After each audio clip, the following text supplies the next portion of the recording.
கொஞ்சம் குடிக்க தண்ணி கிடைச்சா நல்லா இருக்கும். உங்களுக்காவது தாகமா தான் இருக்கு, ஆனா எனக்கு ரொம்ப பசிக்குது. ஏ காய்ஸ், இன்னைக்கு கண்மணி அன்புடன் சீரியல் என்ன நினச்சின்னு பார்க்கலாமா? இன்னைக்கு வந்து ரெண்டு பேருமே கண்முழிச்சு பார்க்கும்போது ரெண்டு பேருக்குமே ஷாக்காக இருக்கும். எங்கே வந்துங்க மாட்டிக்கிறோன்ற போது நம்ம எங்கேயோ வந்து மாட்டியிருக்கோம், ஆனால் நான் உன்னை கூட்டிகிட்டு போகணும்னு நினச்ச இடம் இது இல்லை கண்மணின்னு சொல்லிட்டு சொல்லுவான். அப்படியாங்க, அப்போ இங்கே எங்கே வந்து மாட்டிக்கிட்டோன்னு சொல்லிட்டு தெரியல, வா பார்க்கலாம், இது இந்தியாவா இல்லை வேற எங்கேயாவது மாட்டிக்கிட்டோமான்னு கூட தெரியல, என்னங்க இப்படி சொல்கிறீங்க, எனக்கு பயமாக இருக்குன்னு சொல்லுவான். சரி இரு என்னன்னு பார்க்கலான்னு சொல்லிட்டு சொல்லுவான். ஒரு படத்தில் ஹீரோ கூட இப்படி தான் மாட்டிப்பார். எவ்வளோ நாளுங்க அவர் இருப்பார், ஒரு 4 வருஷம் இருப்பாருன்னோடனே கண்மணி ரொம்ப பயந்துருவா. என்னங்க இப்படி சொல்கிறீங்க, இதான் உங்க சர்ப்ரைஸாக, நான் என்ன பண்ணுறது, நான் ஒன்று நினச்சேன், கடவுள் ஒரு சர்ப்ரைஸ் கொடுத்துட்டாரு. சரி வா இங்கே யாராவது இருக்காங்களா போய் பார்க்கலான்னு வருவாங்க, வந்தால் யாரும் இருக்க மாட்டாங்க. ஒரே அன்பு சொல்லுவான், ஒரே தாகமாக இருக்குது, எனக்கு ஒரே மயக்கமாக இருக்குன்னு சொல்லிட்டு சரி இரு நான் போய் ஏதாவது சாப்பிட கிடைக்குதான்னு பார்க்குறேன்னு சொல்லிட்டு போயிடுவோம். இங்கே சிவகாமி வந்து எங்கே இவங்க ரெண்டு பேருக்கும் மாற்றி மாற்றி ஃபோன் பண்ணி பார்ப்பாங்க. ரெண்டு பேருக்குமே ஃபோன் ரீச் ஆகாது.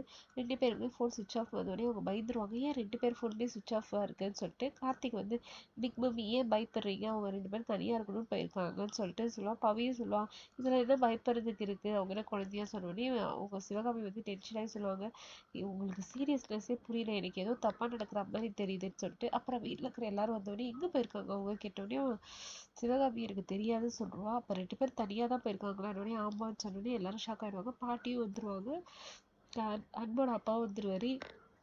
அவங்க என்னாச்சுன்னு கேட்டோடனே இவன் வந்து சிவகாமி வந்து அமைதியாக இருப்பா. அதுக்கப்புறம் பாட்டி என்னாச்சு உண்மையாக சொல்லுங்கன்னோடனே ரெண்டு பேரும் தனியாக வெளில போயிருக்காங்க, ரெண்டு பேர் ஃபோனுமே சுவிட்ச் ஆஃப், எங்கே போயிருக்காங்க தெரிலன்னு பாட்டி பயங்கரமாக திட்ட ஆரம்பிச்சுருவாங்க. அது எப்படி உனக்கு தெரியாமல் போயிருப்பாங்க, நீ மறைக்கிறியான்னு சொல்லிட்டு கேட்குறாங்க.